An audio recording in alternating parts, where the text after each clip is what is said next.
Hey, what is going on YouTube? My name is James and welcome back to another video. So before we get into today's video, I just want to say a big thank you for all the support recently. It's been absolutely crazy and a lot is happening in my life right now as of the time we're recording this video, which is the 10th of April. So when this video goes out, I have no clue when it will be going out, but it's going to be quite a lot in the future. So I'm going to be doing update videos as and when I can. As you can tell, different scenery today. I'm actually recording this in the bedroom because I just haven't had time to get everything set up in the usual living room setup. And I thought for today's video, it's not a watch review, it doesn't have to be so formal, so I thought let's just shoot it in the bedroom, why not? Now I am going to do a little bit of an update and a little bit of backstory behind my collection and how my collection has changed before I actually get into reviewing my collection. So if you're here just to see my collection and just to see what watches I have, skip to this part of the video. I'll put like a little annotation, you can click on it, it will take you to that part of the video, and that will begin, oh god, I don't know what that was, that will begin the actual review of my collection. So that will save you people who have a short attention span the time. So the biggest bit of news that I feel I should share right now is, as you guys are aware, I have moved. I no longer live in Leicester and it's been like 2 months now. I think I've lived here a month and a bit actually. I'm not too sure how long I've lived in High Wycombe, but I moved out here to be closer to London, to be closer to opportunity, to be closer to the heart of watches, which is basically London. And also, I just didn't really like Leicester that much. Like, it's my hometown and it always will be. And obviously my family are there and everything like that, and I love the place, but it's just not where I want to be. So I moved out here to High Wycombe, which is 20 minutes away from London, and I moved here and I quit my job at Watch Station. Those of you who've been watching for a while will know that I used to work for Watch Station, which is an international company where they sell all sorts from Michael Kors, Fossil, all this sort of stuff, and it's owned by the Fossil Group. So I basically was employed by the Fossil Group, and it was my way to get into the watch industry, and it was how I started. I had to quit that job when I moved out here because I couldn't move over with the job as well, unfortunately. So I quit the job and I started working for a company called David Clulo, which is selling sunglasses. And as of right now, I still technically work for them, even though I've handed in my resignation. So yes, I'm quitting another job after working for them for about 3 weeks, with good reason. So I was applying around and I've been really pushing to try and get a job in the watch industry again, because obviously that's where my heart is. And I got an interview opportunity for a company called Beaver Brooks, which is an English-based company that stock all sorts of watches ranging from, again, Hugo Boss, Michael Kors, all the way up to Zenith, Omega, Breitling, Tudor, some Oris, my favourite watch brand of all. They stock some incredible watches and I got an interview for them. And I actually got the position as a full-time sales associate for the company. So I now work for Beaver Brooks, and soon, very soon, I'll be doing my training course, and then it will be on with selling jewelry, fine jewelry ranging from, again, very cheap silver jewelry all the way up to, you know, top of the line diamond jewelry of 7.5 grand. And I'll be getting the opportunity to sell watches as well here in High Wycombe. So I just thought I might as well update first with that, because I think that's absolutely incredible and it's such good news for me personally, and I'm just so grateful that I've got this opportunity, and this YouTube channel and my Instagram and all that sort of stuff actually helped me get it, because I had more than the other people, you know, applying. I didn't just have this passion for watches, I had proof. I had hardcore proof of passion for watches. So thank you all very much for giving me this opportunity, because if it weren't for you guys watching these videos and allowing me to surpass 150,000 views total and over 1,000 subscribers, you know, I don't know if it would have been taken so seriously. So thank you. Now we've got that small life update out of the way, let's just get on to talking about my watches and my collection, where it all started. So I've done two of my own collection or state of the collection videos in the past. So I'll leave a link to both of them if you are interested. Now the first one I did, I think I had like 4 watches, 5 watches, I can't remember. 2 quartz pieces and 2 vintage pieces. I think I had like a Seiko 5 and a Citizen Eagle 7, which I still own today. And just some other pieces, some other quartz pieces, and that's how it all started. It started from a very original and humble place, and not of a place of wealth, and you know, it was just a very humble start to my watch collection. I think that's where most people start. So that's where it began, and I got incredibly hooked. The way I actually got into watches was I had a Casio, I can't remember which one, it was just one of the Annie digital ones, and the pin buckle, you know, for the buckle it went on the opposite side, and I just thought it was broke. I didn't realise you can take that off and put it back around the right way. It just slipped underneath or something. So I threw the watch away thinking, you know, it was a £10 watch, you know, I'll just go buy another one, it's fine. I threw it away. Little did I know I could have fixed it very easily, but that wasn't the point. So I ended up having to go and get another watch. So I went and bought, I can't remember what it was a quartz chronograph from Sconda. I think it was Sconda, and I bought it off Amazon for like 30 quid, and it broke after about a week of use. So I was like, what is going on? I need to look into this a bit more. So I just bought another watch in the meantime, which was again another Sconda. It was like a Submariner Homage kind of thing. And it started, it was fine. It was running all the way up until I broke it by taking it apart myself and just messing around with it. And that was the watch I had for a while, and I got looking into it, and I really started getting into the watches, and I learnt about mechanical watches and automatics and vintage and everything like that. I just became hooked, and I was like, wow. And I bought a lot of watches and a lot of vintage watches and really developed my collection to what you would have seen in the last collection review.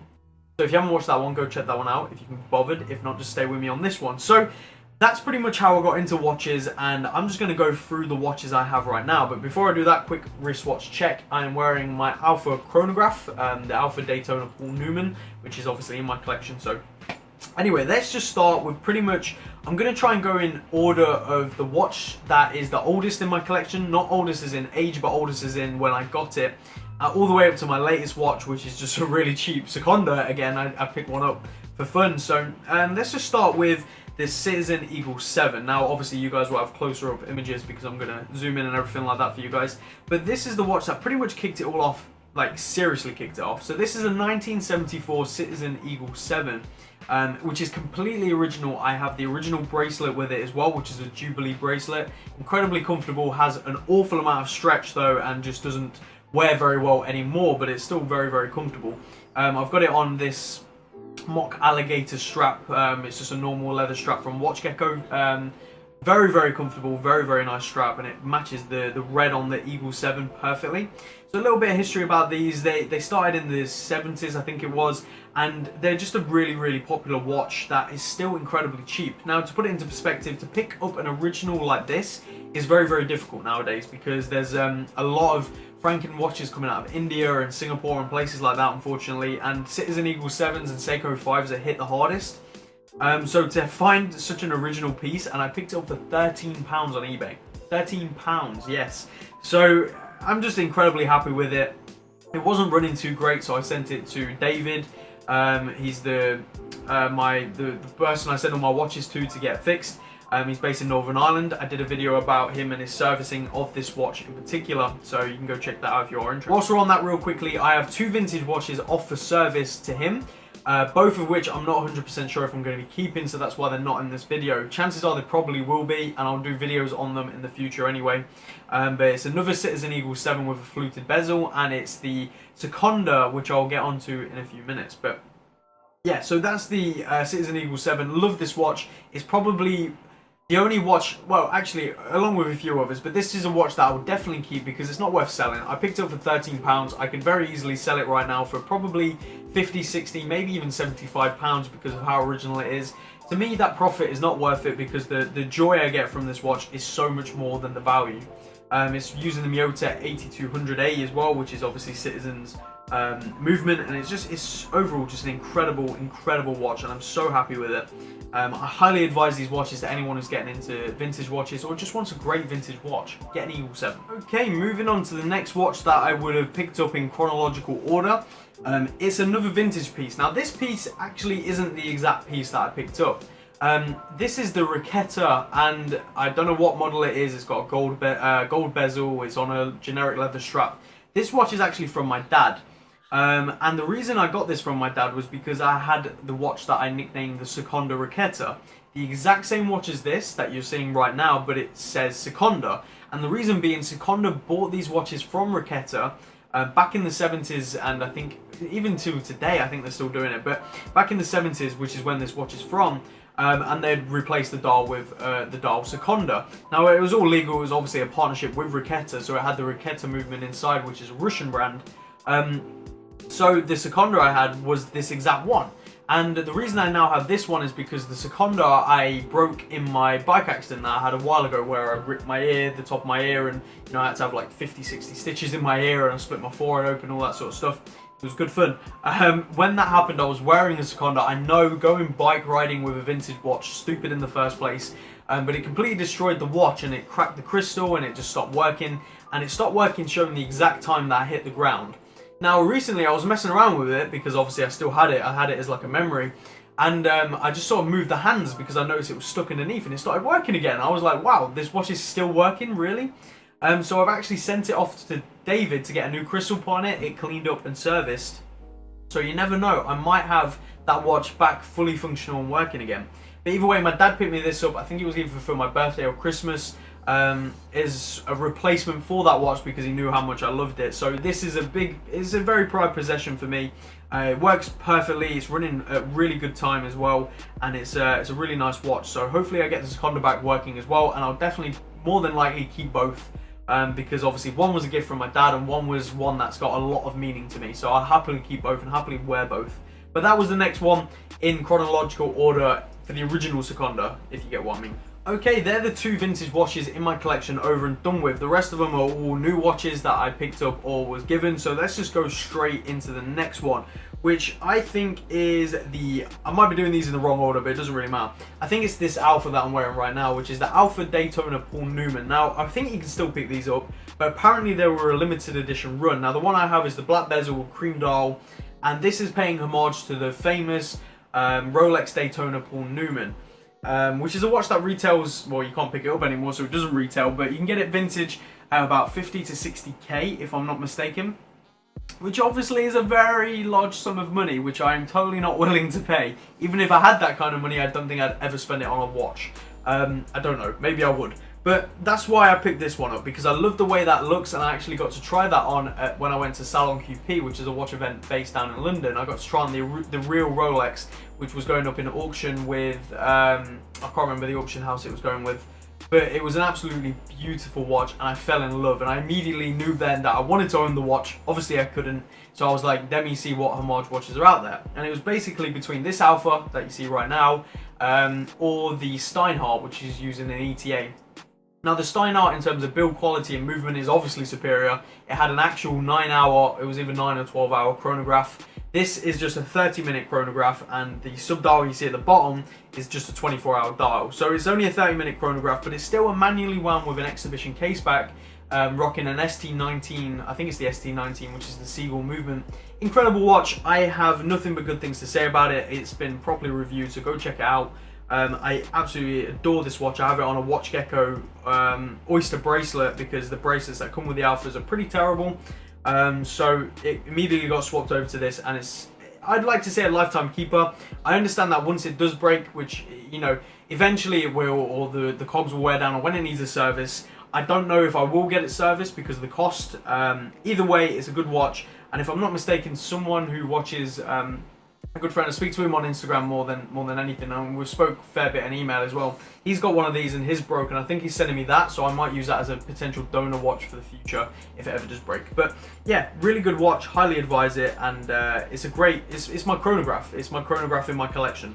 So yeah, really cool. Okay, the next watch after that is my pride possession of my collection. I think it's by far the best watch that I own, which is the Oris Artix GT Day Date. I've reviewed this watch, as with all of them in this collection.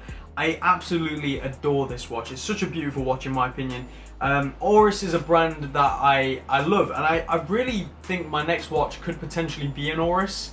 I'm really not sure, but it might take a while and saving, and you never know. Now I work at Beaver Brooks, I might get a discount, which would be awesome. But this is a watch that is running incredibly well. It's using the Sate SW200 movement, if I'm not mistaken.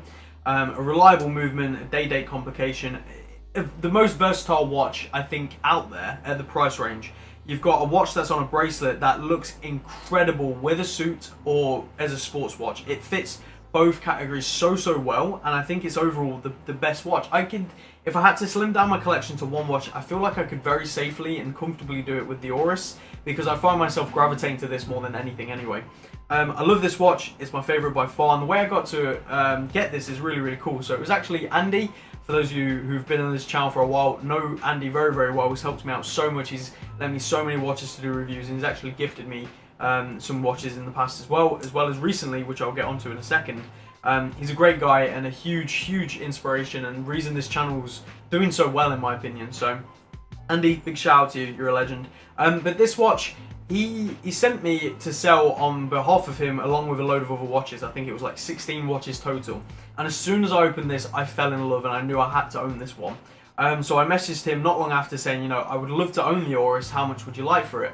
And we came to a deal in the end finally, after backwards and forwards. He actually wanted me to have it, which I couldn't take because it's too good of a watch to just take for free. So I was like, let me give you something.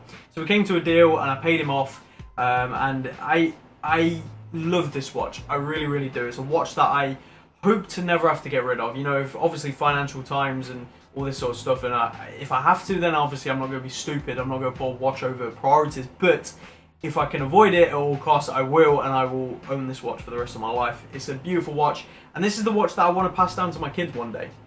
You know, of course I hope to own Rolexes and, you know, some substantial watches in the future where it's a bit more of a statement passing it down. But this watch means so much to me that I would love to pass it down as a watch that they would never sell. You know, Rolex, you know, if times get hard, they could sell it and hopefully make a fair bit of money from it and live off of it, whereas this is something I hope they'd never get rid of. They'd keep it for sentimental value. But yeah, that's the Oris. I love it to bits. My favourite watch in my collection by far. Okay, the next watch that would have rocked up in my collection is my Revel, which is a custom-made watch. So Revel is a company that was on Kickstarter when I found it, and I joined the Kickstarter campaign, and I think I put down like £320 or whatever it was. Actually, I think it was 3 months before I even started this channel. That's when I put it down. I didn't receive this watch until Christmas. I think it was around Christmas time. So that's how long the campaign was going for. Obviously, I knew that was going to be the case when I put down the money. And I am so happy with this watch. I wear it all the time. I wear it a lot more than I thought I would. And to think that I put down the money before I even created this channel, before I even knew so much about watches. Not saying I know a lot, I'm just saying I know a lot more than I did then. It's been crazy to me that I enjoy this watch so much, and I chose, you know, a really great design which just looks great. So they offer you the ability to create your own custom watch. I highly advise you go check them out. It's a great team over there at Revel, and they were very kind to me and very nice to me throughout my whole process. So this one, as you can tell potentially by the colour scheme, is actually mimicking, or not mimicking, it's paying homage colour-wise to one of my grail watches, which is the Rolex Yachtmaster 116622, the blue dial. It's got a blue dial, red seconds hand, and a white or palladium platinum bezel. Obviously this one doesn't. It has a aluminum. Even I'm saying aluminium. Jesus Christ, I'm English, not American. Aluminium bezel, which is just shiny. It looks great, and the blue is perfect.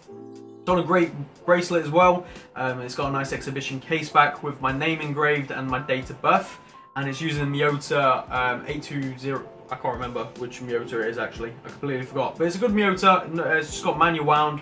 It's not hacking, but it's a really good movement either way, and it's a really great watch. I'm so happy with it. 42mm. It's a bit big, but it wears really well for the size. So that's my custom made watch, which again I hope, well, I probably would never get rid of it because it'd have no actual value, because it's got my name on it, it's got my date of birth on it, it was custom made by me. So I don't think I'd ever sell it because I wouldn't get anything for it anyway. But it's a really great watch and I love it. The next watch that would have arrived in my collection is a very generous gift from, again, Andy.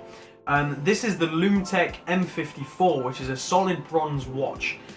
He gave this to me when we met for the first time, I think it was, a little while back, and I went round to his, you know, chilled with him and his family, and had a lovely meal with him. And we were playing with the watches for ages, and it was just so much fun. I got to experience the Royal Oak 15400, which is the blue dial AD exclusive watch, which is my ultimate grail, my like forever ultimate grail that I hope to own one day. And I got to experience it for the first time, and it was such a beautiful watch, and I hope still to own it one day. But anyway, back to the Lum-Tec. I've reviewed this watch also.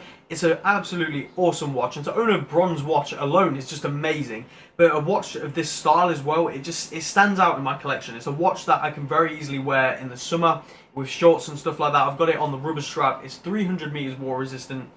which means it's my dive watch. It's just overall a perfect watch. It's made of bronze, so it's finely patinaing.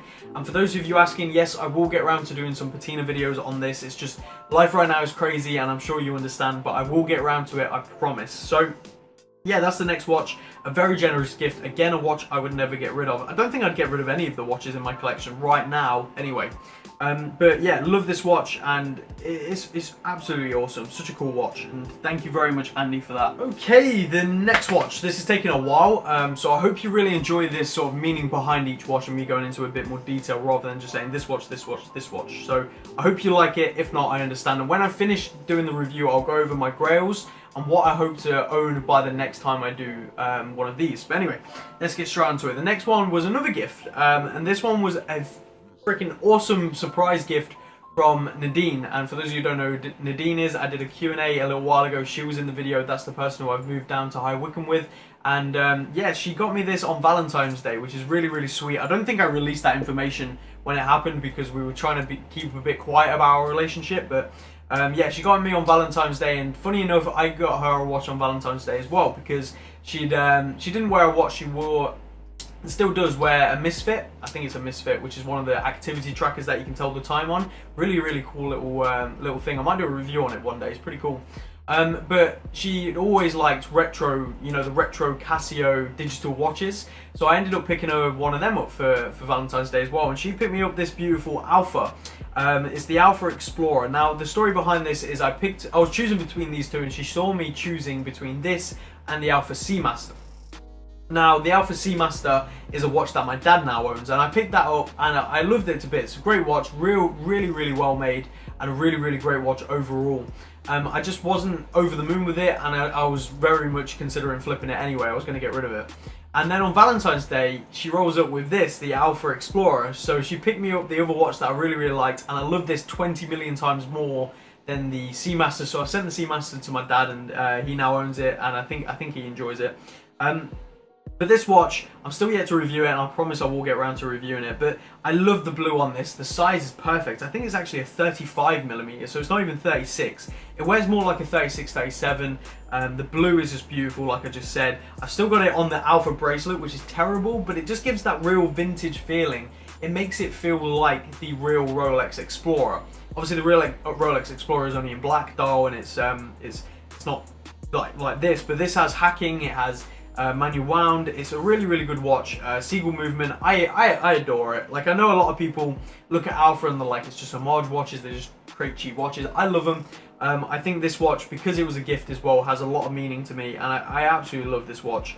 Again, a watch I'd never ever get rid of. Even if I owned the real Rolex, I still wouldn't get rid of this, because I'd give it to someone else, you know, who's going to appreciate, a family member or something like that. It'd be a watch I'd just keep passing along and never sell.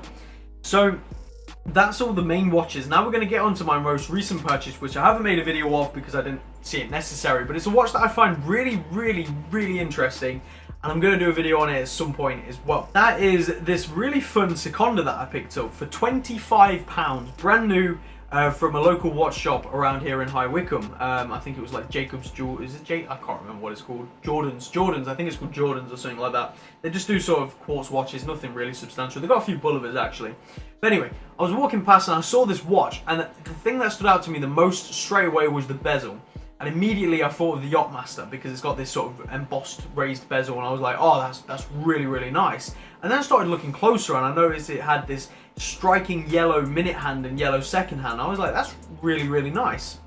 And I was like, you know what, let's just have a look. And they got it out of the window and they let me have a look. And I noticed as well, the dial, it's got like this wave dial. And immediately I was like, this is a really, really nice watch. For £25, I was like, obviously I'm going to pick this up for 25 quid. What a bargain. So I picked it up for 25 quid, came home, swapped over the rubber strap to the one you see on now, which is a curved end rubber strap, which fits perfectly. And this watch really, really is great. It's rated 200 meters water resistant. I don't trust it for 1 second, but I did shower with it and it's been fine.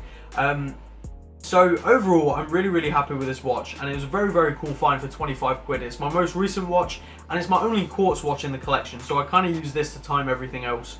But yeah, really, really cool watch for 25 quid, and I'll definitely be making a video on it in the future. And I really think Sconda offers some great watches at a great price. So if you're looking to get into watches or just want some cheap quartz watches, that you can have fun with. I highly advise Sconda. Okay, so that is my collection review, my state of the collection as of April 2017. Now, I want to say a big thank you to Andy and other people who have gifted me watches and helped me throughout this process, because you guys have really shaped my opinions and the reason I buy watches and everything like that. And the sun is coming through now, which is beautiful. But yeah, my Grail watches are, as I said, my ultimate Grail is the AP Royal Oak 15400, which is a beautiful watch. Hope to own that one day. A couple of other Grails are the Rolex Yachtmaster, the 116622 blue dial. I love it to bits. Another Grail is the Rolex Explorer, the new one, 39mm.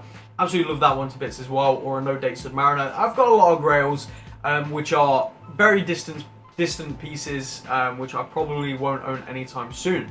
But anyway, what do I think is going to be my next substantial watch? I think in between these, I'm going to get a few watches. You know, I might pick up a Parnis, a GMT, just to do a video on it and also see what it's like, because I really want a GMT watch.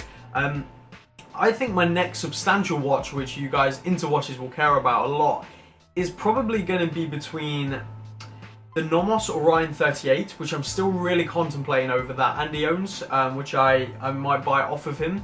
I'm not too sure yet, still. It's either going to be that or I think another Oris, and potentially an Oris 65. I'm really looking into them a lot more, and now I'm going to be working for Beaver Brooks. Like I said, I might get a discount on retail, so I might pick up another Oris, and it'll be the Oris 65. Love it to bits. I think it's a great looking watch.